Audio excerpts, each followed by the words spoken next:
Welcome to Finding Your People, How to Connect with Donors Who Care.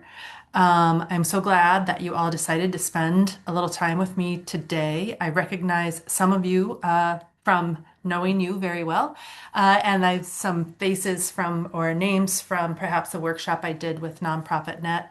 And let's jump right in. So, our goal today is to talk about how to build meaningful relationships with individuals in your community that will support long-term success and sustainability within your organization. And I want to just introduce myself. Again, my name's Angel, and I spent about 30 years in the nonprofit sector, primarily or in organizations that primarily served youth. A few years ago, I semi-retired in order to uh,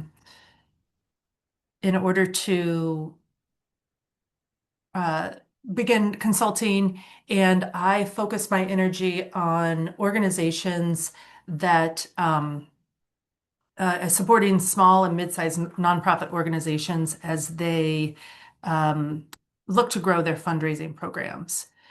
And a few more things to know about me are one is that I love to hike, um, spend times outdoors with my husband and my little dog Rupert. Um, I also love to garden. I'm very proud of my little garden. I have a very small yard, but I garden the heck out of that thing. I love to cook and bake. Some of you know that about me. And hey, here's my first tip for you. If you cry like I do when you chop onions, goggles work amazingly well to goggles work really well to keep you from crying. And I cut onions far more than I ski, so I find that to be really helpful. And then finally, I also, important part of my life is I'm a musician. I sing in a band. And you're probably wondering, why is she telling us all this stuff about us? We're here to talk about fundraising, but I think a couple things are important. One is that we are people outside of our work in our nonprofit organizations, and that's important. And two, we're going to come back to this actually later in the workshop and use this information in our learning. So, some important things I think also to know about me are that I have some beliefs about fundraising that have guided my career, and I like to share them with folks as we go. So, first of all, I believe that fundraising is far easier with committed and connected supporters. I operate by what I call relationship-based fundraising, which as its name implies, all about building relationships. It's a long game that requires lots of patience, but can also yield great results. And finally, fundraising is actually more fun when you center people over money.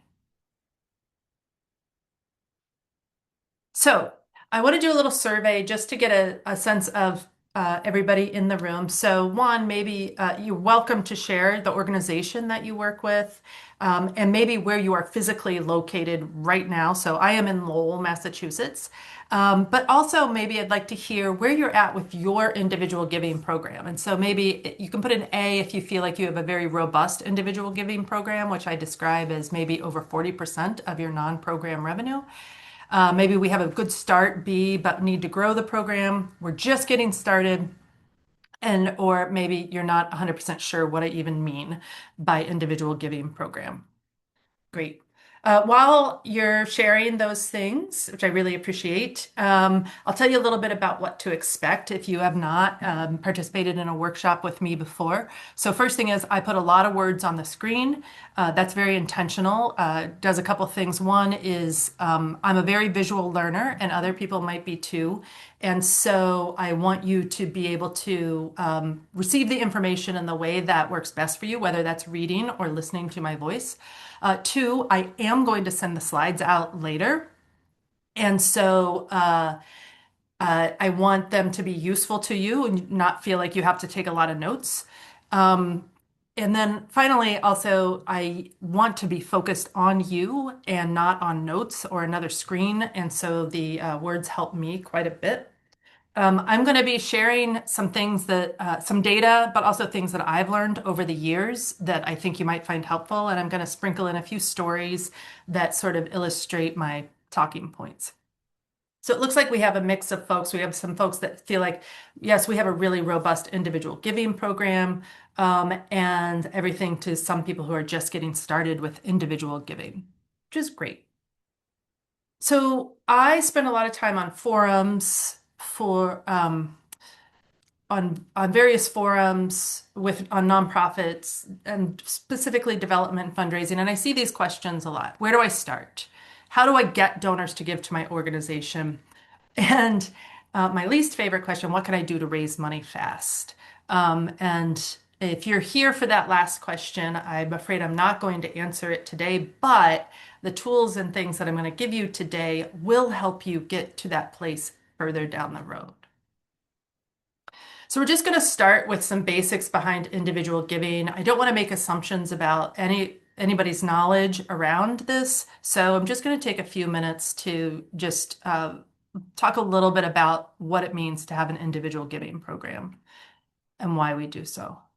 So, one is many of you have probably seen the statistic before of the almost $600 billion that are given to charity. Anywhere between 65% and 70% on any given year is given by individuals. That is by far the majority of the gifts given are given by individuals. And if you add in bequests, which are technically individual gifts, that goes up even further. A lot of people look at this number around corporations and think, wow, I thought that was where I should focus energy because corporations are seen as having a lot of money, but they actually give the least, as you can see. So when you're looking at your programs, your revenue streams, is we need to understand where all the different sources of revenue are coming from, right? And how individual giving fits in there. So this, for example, this is something you might see, this pie chart. This organization, say half of their money looks like fee for service, and then almost over a third of it comes from government grants. And so that's a lot invested in that one revenue stream and only 13% in individual giving. And what happens obviously is when over the last couple of years, we've seen organizations where they're very dependent on government grants. Things have changed dramatically in the last couple of years, and suddenly they're struggling to find funds, right? Individual giving has far less chances of just suddenly the bottom falling out of it the way that grants can. And here's another example of that. And this is an organization that maybe has most of their funding coming from private foundations, but a very robust individual giving program that they've even broken down further into their major donors, smaller donors, mid-level.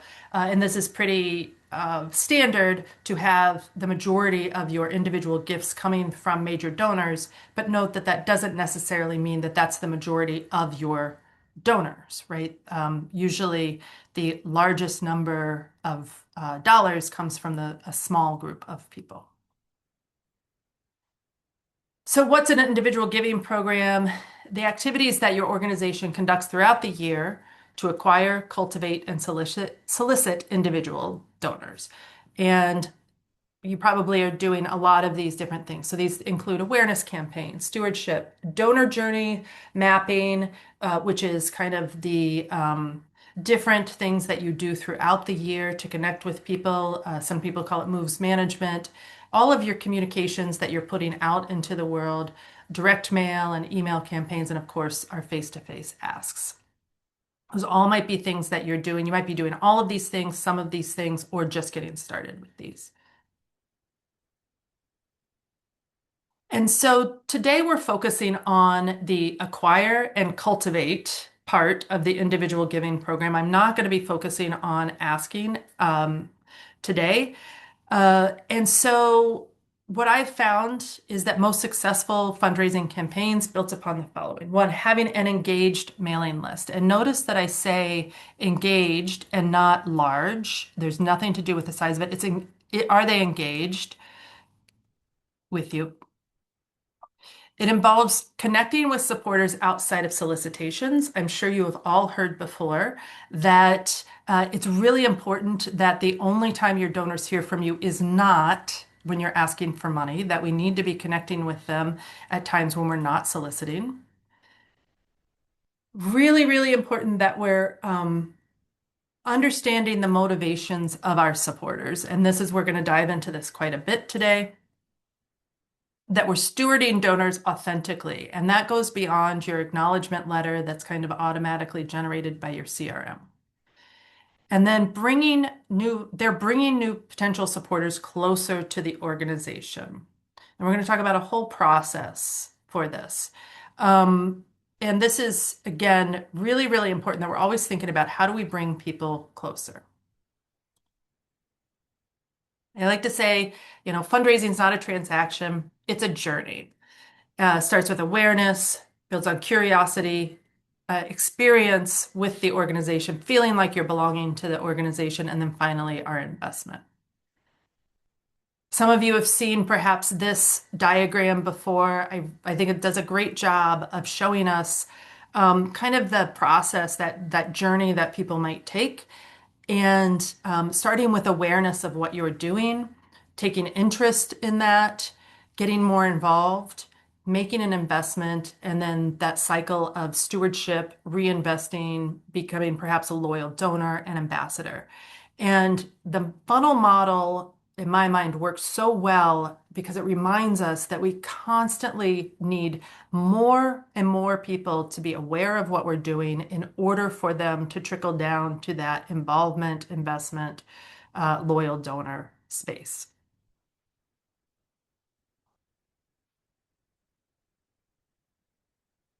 And then also, I like to remind folks, of this Venn diagram, which I think is so useful as we think about our supporters and what we're looking for specifically, right? And a lot of times we focus on capacity, meaning somebody's ability to give, whether that is time or knowledge, but most often resources. So we're thinking about who has wealth, right?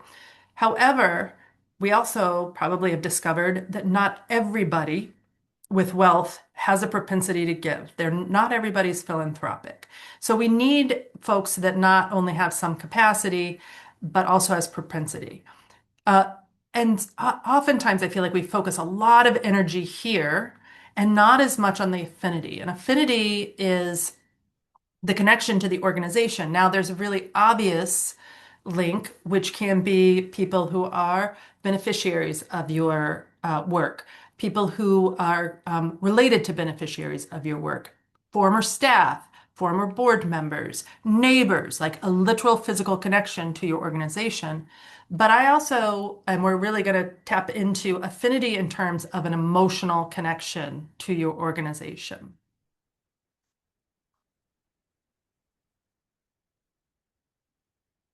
So talk about why aren't people giving to your organization? So that kind of like, where do I find donors? Why aren't people giving to us?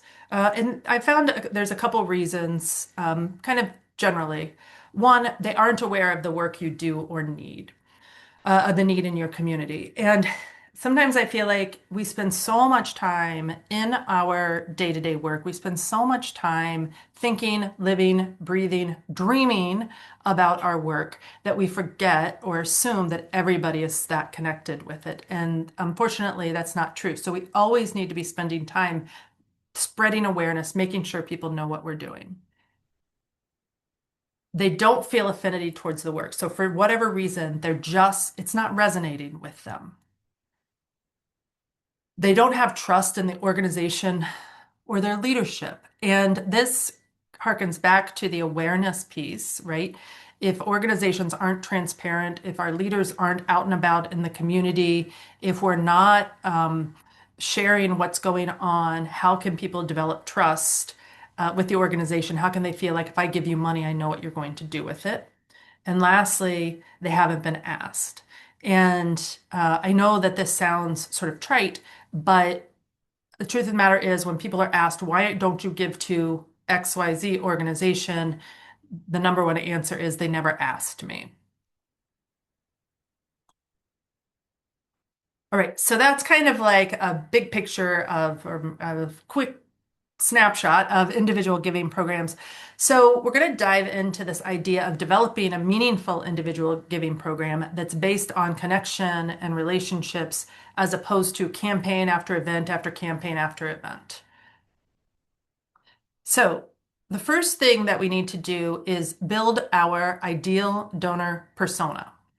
What do we mean by this? This is a snapshot, an image of the person that you want to be, that is most likely to give to your organization. It's kind of a caricature of their ideal donor. And people often say to me when I ask, have you developed your ideal donor persona? They say, but we want everybody to give to us. And yes, we do. But remember, not everybody is going to be inclined to give to you.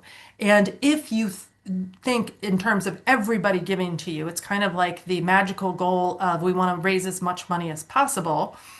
You're wanting everybody to give to you. We can't actually focus on where the people who are most likely to give to us are at. I'm going to send out the slides deck later with these links because I found two great articles if you haven't developed your ideal donor persona that can help you with that.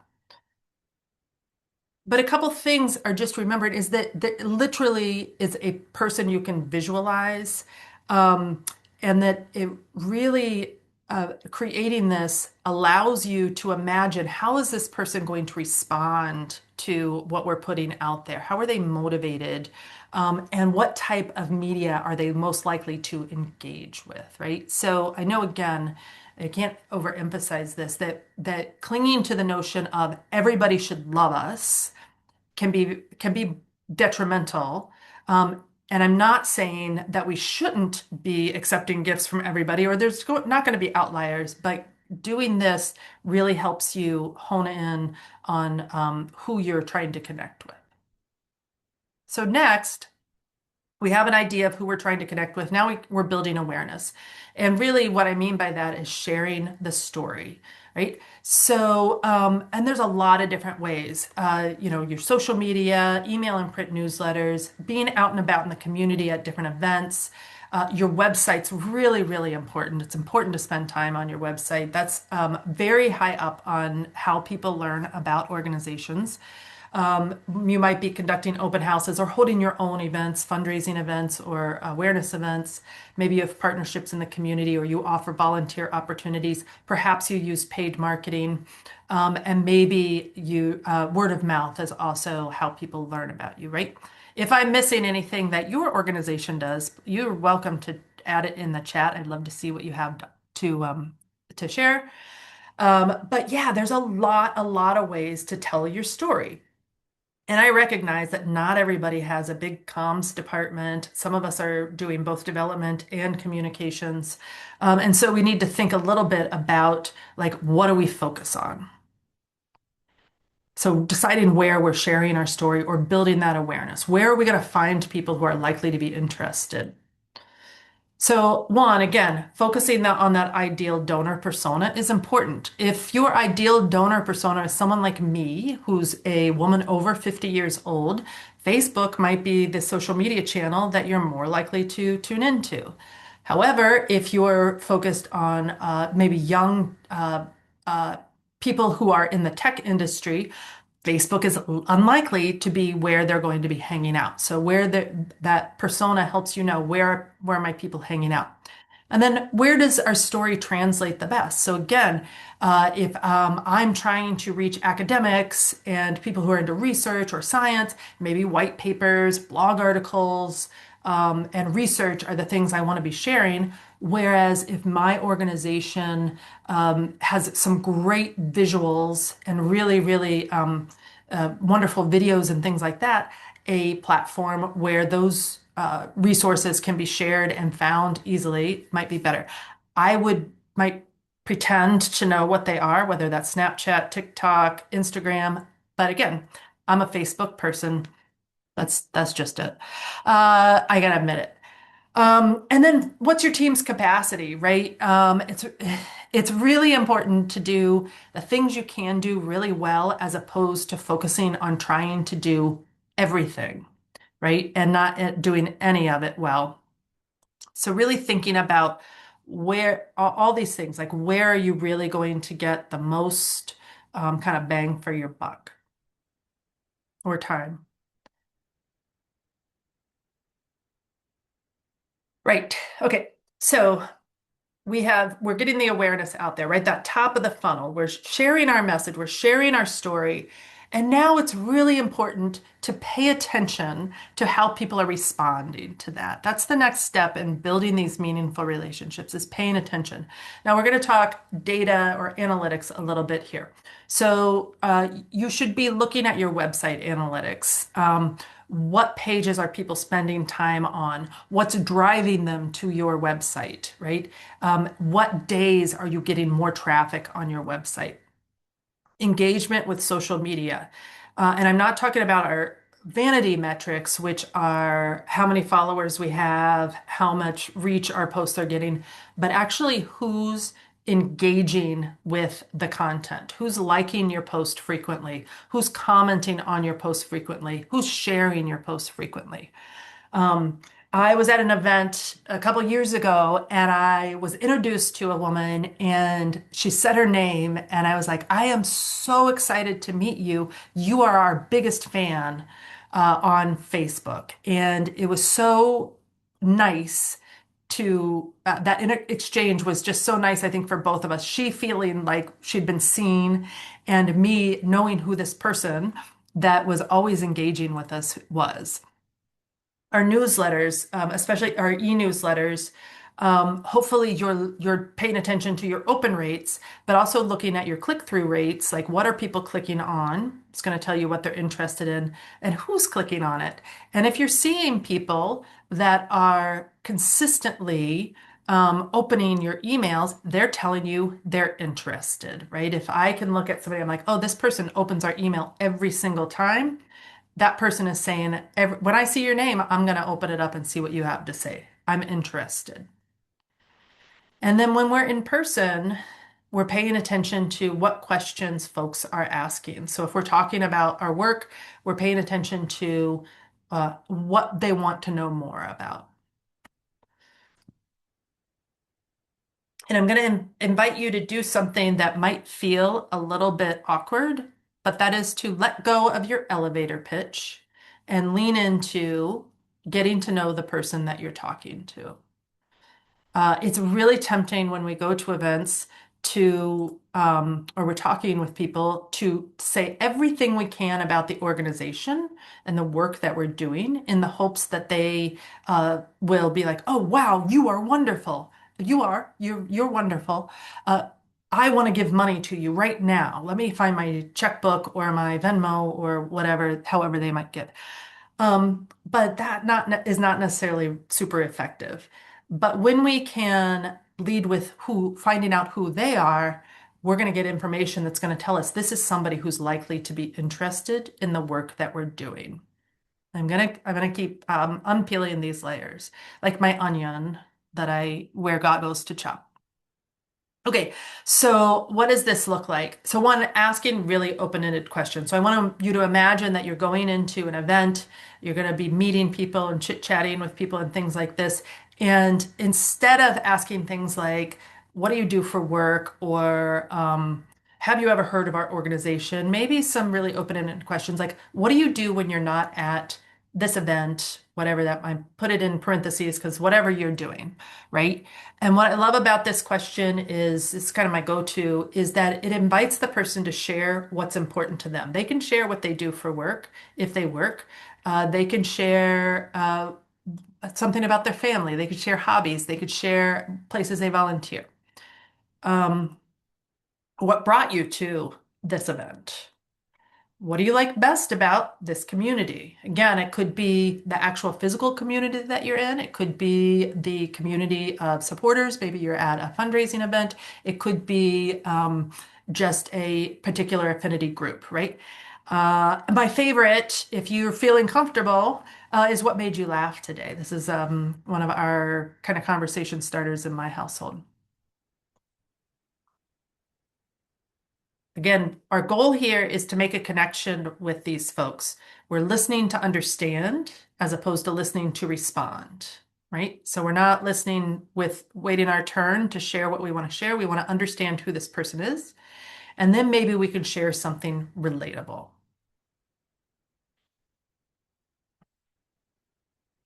So I say, we're connecting as humans first. We're not leading with our work. We're not leading with how can you help me? We're leading with um, what aligns with their interest.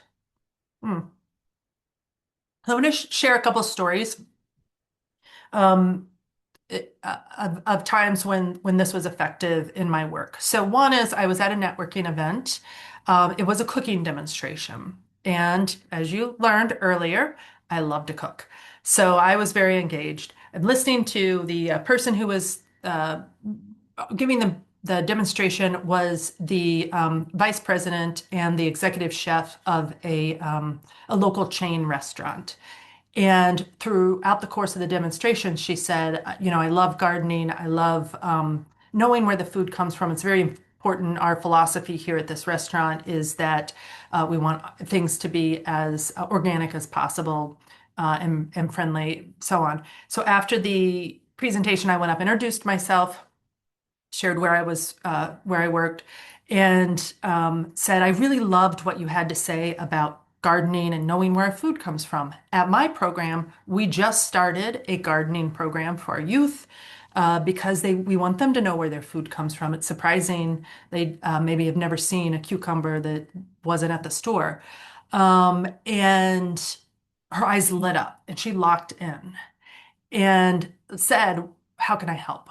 And eventually came in, worked in our garden. The company became a sponsor of our event, donated lots of items, and we had this great relationship. And it was just from that, listening to that one little kind of sentence and saying, here's an area where this connects with us. Similarly, I was at another networking event, and this was an interior designer. And throughout her presentation, she was we were in her shop, and she talked about how she got started sewing, like she was maybe making curtains or pillows or something. She was sewing.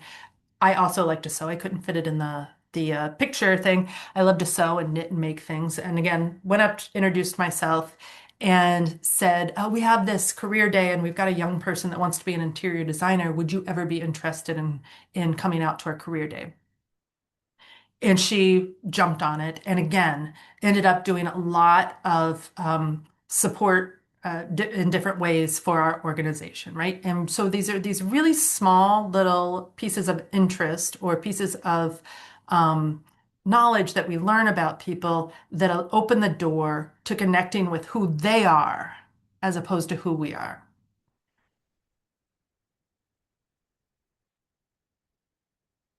So here's where we come back. So if you were with me in the beginning, you heard this. If not, I'll just do a little recap about who I am. I spent 30 years in youth serving agencies in the nonprofit sector. I'm a consultant now. I love to cook. I love to garden. I love to play music, and I love to hang out with outside with my little dog. And so if you met me, some of you have an advantage because there are people on this call who know me. Um, if you met me and you learned these things about me because you were asking questions about who I was, who I am, how do you think I would connect with your organization? How would you kind of make a connection between the person that I am and the work that you do? I'll give you a minute to think about it. You can type it in the chat, or you're welcome to come on screen, off mute if you want to, if you prefer to share that way. But I'd love to hear um, how would you connect me with your organization? And I just might check you out.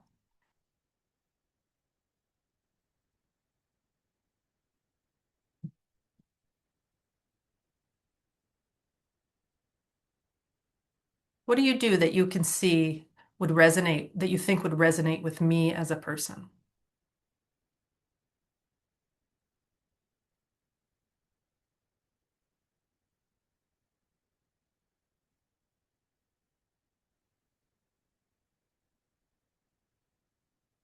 Yeah, a food pantry, volunteer for cooking classes. I love it.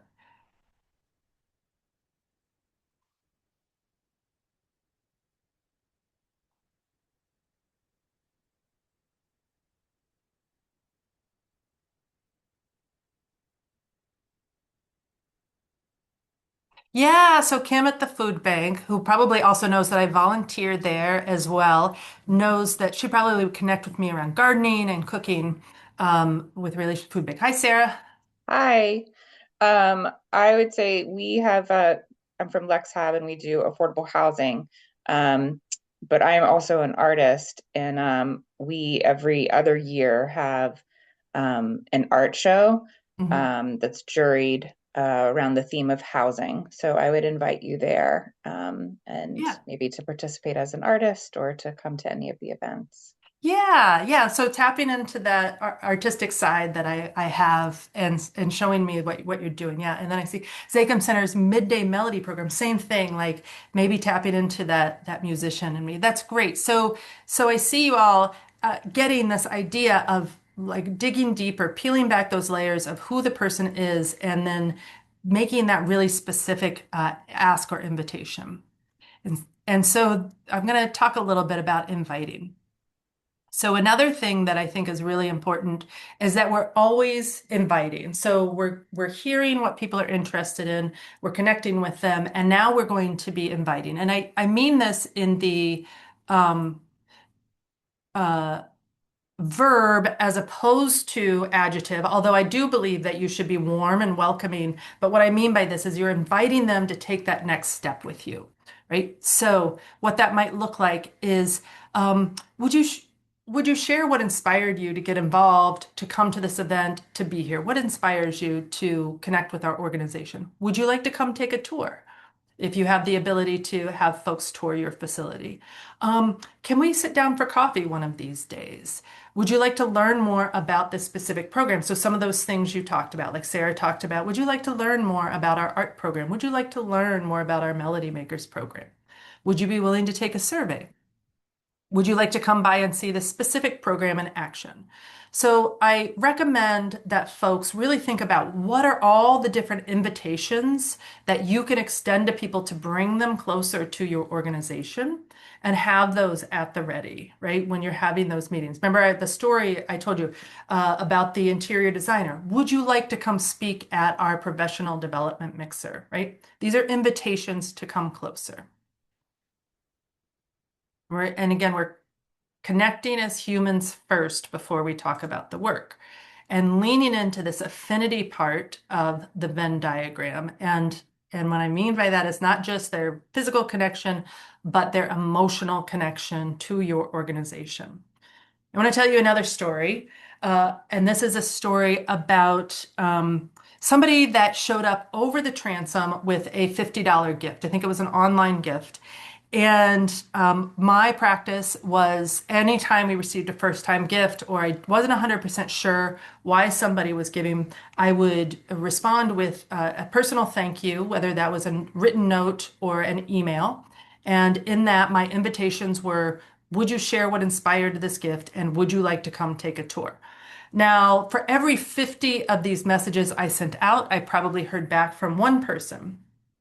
So this one person that responded to me, which made me go like this, I felt really good about it, said, I am a retired school teacher from the community, and I saw an article about a reading program that you're doing, and I was really excited about that. I would love to take a tour, but right now is not a very good time for me.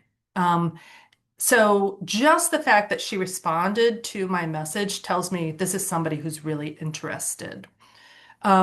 Now, I didn't automatically think capacity, right? She's a retired school teacher, but we kept communicating. I would ask her, every couple of months, I would say, oh, this great thing is happening at our organization. Would you like to come? Are you ready to take a tour? She gave periodically at other campaigns and things. And then finally, about 2 or 3 years later, she was able to come for a tour. Mind you, we'd been communicating back and forth all the while. And first of all, when we met in person, it was like meeting an old friend. Like it felt like I knew her really well. And then we went on the tour, and afterwards, she said to me, she said, Angel, I'm very embarrassed. I came here with a check for $5,000 today, and that's just not enough. So I'm going to write another check for $5,000. And so that $50 gift that was responded with an invitation, an interest and curiosity led to a $10,000 gift at the end of the day, right? And so that is, again, as we connect and we find out who people are, that gives us the ability to bring them closer, right? So remember I said I said would send out 50 invitations to come take a tour, and I would get maybe one response for every 50, maybe 100. It was not very frequently that people responded to me. So what do we do with those folks that don't respond? One, just remind yourself that they're human and they're living a human experience. There might be other things going on for them. But then I also recommend that you start to connect without expectations, right? Without expecting a reply, without the expectation that you're going to get anything in return. It could be a very specific thank yous where you're telling them how their gift is going to be used.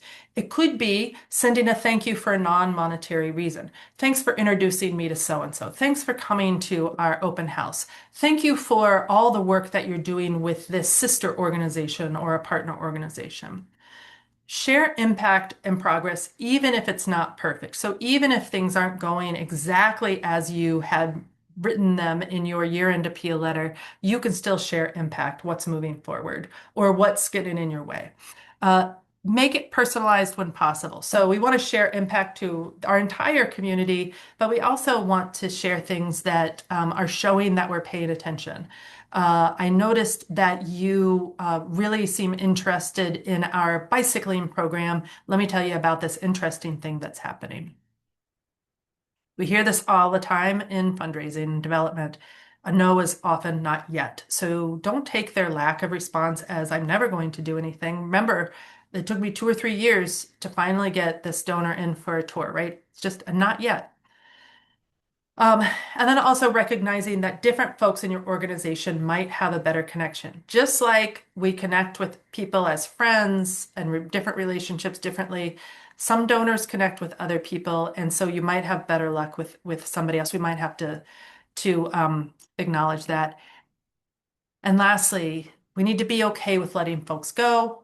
It's entirely possible they're just not that into you, that they just don't have that connection, that affinity, that emotional piece, that experience that makes them want to get more involved. And I can't tell you how often I see people spinning their wheels, spending lots and lots of time on somebody because they fall into that capacity bucket and not either spending time to find out how they can connect to their affinity and their human, or just recognizing maybe that they're not philanthropic or they're just really, really connected to another organization. You're not probably going to change their mind. So sometimes we just need to let them go and focus on those people who are telling us they're interested. All right. Hmm. So we're getting the word out there. We're spreading awareness. We're recognizing who's showing interest, following up on those analytics, and then we're actively working to get to know people better. I call this bringing them closer to the organization, right? Um, and so now what do we do? Well, one, have a plan for capturing the information in your database and follow through with that plan. And I would say future you will thank you. Um, it's really important that we are keeping this information somewhere where other people can access it and where you're going to remember it and where potentially, hopefully, your CRM allows you to create follow-up tasks or reminders so that you keep that cycle of communication going. So here's some ideas for things to capture that help you personalize the donor's experience. It seems obvious, but getting their names right, as they like to be called, is really important. Connecting relationships, who else they're connected with, that's part of your organization or a supporter. One that I found immensely both helpful and also frustrating was understanding how people became connected to the organization. Did they attend an event? Were they an alumnus? Were they introduced by a board member? How did they become connected to the organization? That information is invaluable when you're doing a big capital campaign.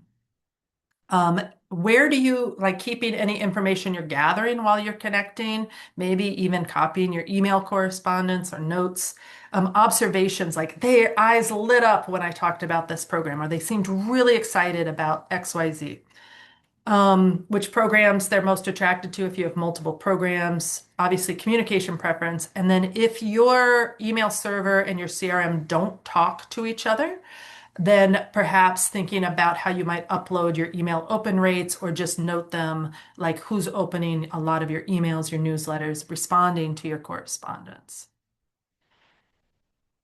And then here's some ideas. So something I also have found really important is a protocol for entering that's shared with the entire team, including your executive director, noting that your executive director may or may not have the time, capacity, interest, or ability to enter things into a CRM. So maybe you need to have a plan for somebody else who can download that data anecdotally and put it in the CRM. So, thinking about in your CRM where the anecdotal information is captured. A lot of them have these narrative boxes associated with the donors. Some of them have them also associated with gifts. So where are we capturing the anecdotal information? Where can you use drop downs? So I think program affinity is great. Maybe if first contact, so on. That makes things searchable. Show us everybody that's interested in this particular program for when you want to talk about it to them. And then again, how often you're uploading the data from your email server into your CRM. Okay. So in the last 40 minutes, I have thrown a lot of ideas, thoughts, and information that you might be saying, where do I start with this? Or where do I continue? Where do I pick up? So I have some ideas just for things you literally could do in 15 minutes after this call ends, this workshop ends, if you haven't already. So if you haven't, check your newsletter open rate and set a goal to increase it, right? You might, if you haven't, begin developing an ideal donor persona. You could find one event in your community that you can attend next month, start getting out there, building trust and building relationships. You could brainstorm those invitations I was talking about. What are the ways that people can come closer to your organization that you can always be putting out there based on their interest? You could look at your top 3 performing methods of outreach. What are people responding to? Like if you're spending a lot of time on social media, but you're getting very little engagement, but you send a newsletter out once every 6 months and people are, opening it, you might consider putting more energy into your newsletter than your social media. If nothing else, you can shift your mindset. Instead of thinking dollars as we go to these events and think about connecting. And last thing is, if you do nothing at all else, you can just say or jot down this sentence. My name is, and I connect good people with good work. That phrase just changed the way I approached things in general. So instead of saying, my name's Angel Brunel and I'm the director of development at this organization, or my name's Angel Brunel and I'm a fundraiser, I I set that aside and I just started saying to people, I connect good people with good work, because that's exactly what I did. Is I found people who cared a lot about the work that we were doing, and I introduced them to an organization that was doing what they cared about. I have one last thought for you all, and then I'm going to open it up to questions if there are any.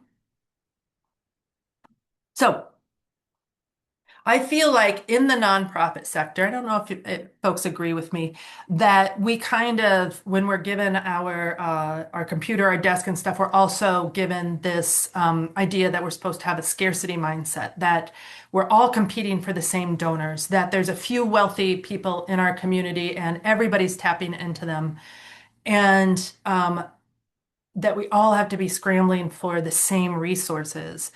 And I wonder instead if we're able to look at it as the idea that we just haven't found our people yet, or we haven't found all of the people out there. Like when I think about, I live in a community that's about 100,000 people or so. There can't just be 50 or 100 people that are philanthropic. I'm imagining that if I can reach more of those 100,000 people and share our story, the story is going to connect with them more than just you're doing this work and we want to give to you, right? So an abundance mindset. Those kind of couple of things, like mindset, makes such a difference in just how we approach fundraising.